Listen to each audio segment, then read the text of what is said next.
welcome back. We are in week 2 of April, and we're looking at some awesome exercises as usual. All right, so the first two we're looking at seal tightly, parry and punch, and seal tightly. So interestingly, what is happening with this punch, remember this is a punch after a parry. Now when the hand goes out, it can deflect, it can intercept, it can push, it can just block, it can create distance. So there's many things that can happen. Now also, so you see how I move the hand sort of out, sort of like a external block or a yang coil. That's actually more of a Shaolin Kung Fu block. It's actually, you see that in long fist. The thing is when that happens, the arm opens up and it actually opens out away from the center. So in this case right here to the left, away from the center. In this case here to the right, away from the center. When you have that, you're implying that you are intercepting, deflecting a block to the outside of you, outside of your body. Now when you have that, there's an opening inside of your body. So the hand then comes in and the punch comes in while that hand that's out comes in. So this is actually external block right there, internal block punch. And so remember in Tai Chi, we don't necessarily do a block, we do neutralizations. And in this case, parry. So you can think of this drill as an external block, internal block punch. External block, internal block punch. As you punch, you extend and push forward or engage. And then you bring the hand in and punch.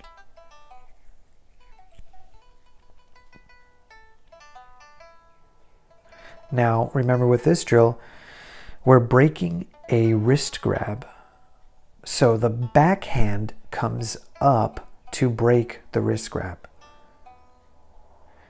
And the hand that's being grabbed pulls back and it chambers for a strike.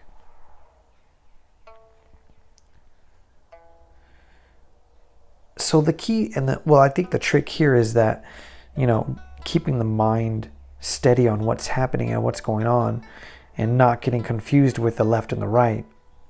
Okay. I mean, yeah, in a way we are switching both sides, but you can actually have an intention and a focus for these. So each hand that is out gets grabbed. That right hand gets grabbed, then this left hand gets grabbed, then this right hand right here gets grabbed, and so then each hand that comes from the rear breaks the grab. Right here, the left hand is going to break the grab. Right hand's going to break the grab.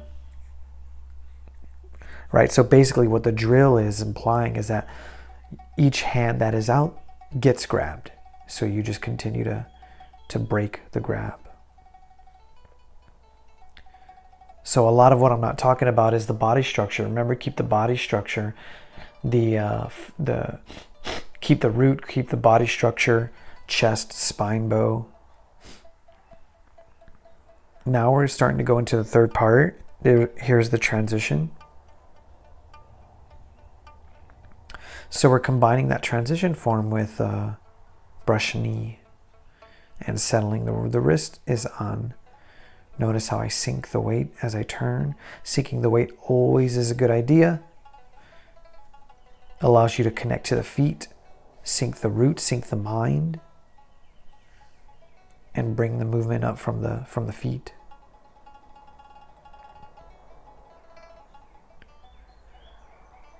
Great exercise for lower back, the torso, the organs. And usually when you have a posture like this where the arms are out, you can use the arms as like a lever. When you reach your maximum rotation, whether left or right, you can use the arm as a lever to just push a little bit more into the extreme of the rotation. And now we're continuing with that drill, or with that posture. When you were setting the context here, but in the transition form, when you turn all the way to the left, the elbow goes parallel, the forearm goes parallel to the ground right here. And so we're looking at that, and we're looking at the rotation of the waist even more, which I describe in my text, saying how it builds flexibility, but also challenges your flexibility. And so I remember having a hard time with that. So what is happening here is the leg, in this case, the right leg, is stepping behind the opponent. And this right arm is going into the chest. Right arm into the chest. And so you're creating the splitting action of the opponent structure, where the lower body is engaged with the leg, and then the upper body is engaged with the arm. So you're splitting that pretty essentially at the center, lower body and upper body, and that creates the rooting compromise. Their rooting compromise, so that you can take down. So important thing here is continuing to twist, rotate to get the elbow in. Palm faces down, so you lock here, palm faces down, forearm parallel to the ground. Okay, now we're looking at kicking. So what I wanted to mention here was that closing in the knee. So closing in the knee. When you're kicking, right, it makes you more stable if you can turn the leg that's grounded out to a 45. In this case, the left turn. We're looking at the posting leg. In this case, the right leg we're looking at.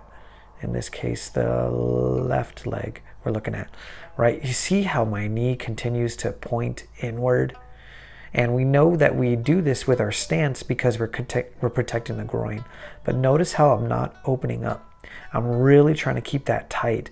And it feels very awkward. It's hard to get used to. However, it keeps you protected and really challenges the balance.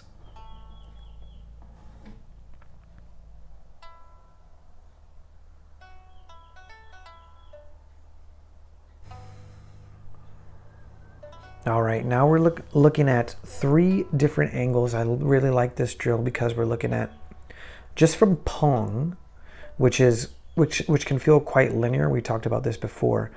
Here's Pong right here. It can feel quite linear in straight up, pretty much a vertical manifestation of energy. Now, here we're looking at an angle. Still locking the elbow, but we're looking at an angle. And what this does is propels the opponent's body to the back. So there's 3 different angles there. There's that, it's a side vertical, and then a backward angle. And this sort of angle and lock neutralization, we have a lot. This right here, a temporary chin na. That backhand is attached to the wrist of the opponent, and the front forearm is locking the elbow. So I would suggest trying this with a partner, getting a partner. And what this does is also feeding into while the horse parts its mane, which we talk about here shortly. Great exercise, nice Qigong drill to transition from horse stance to mountain climbing stance, keeping the hips soft, the upper body soft, and the hands as well. And then I just like have a little fun with it now. Now just alternating the different hands, left and right, for that first lock. So I hope you guys are clear on that lock and where we see that in the form. Grass barrels to the left, whatnot. And then I'm just repeating Pong in this drill here. And then now we're going to look at that in a minute. This is actually a wild horse parts its mane, but you know, essentially an elbow lock and or break. So here we're reviewing.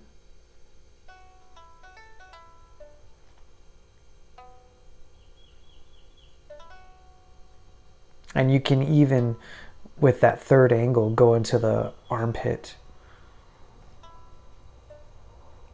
of the opponent, and that off-centers their body. So I hope that's clear. Like I said, it's better to get a partner and feel, get that proprioception and gain that feeling.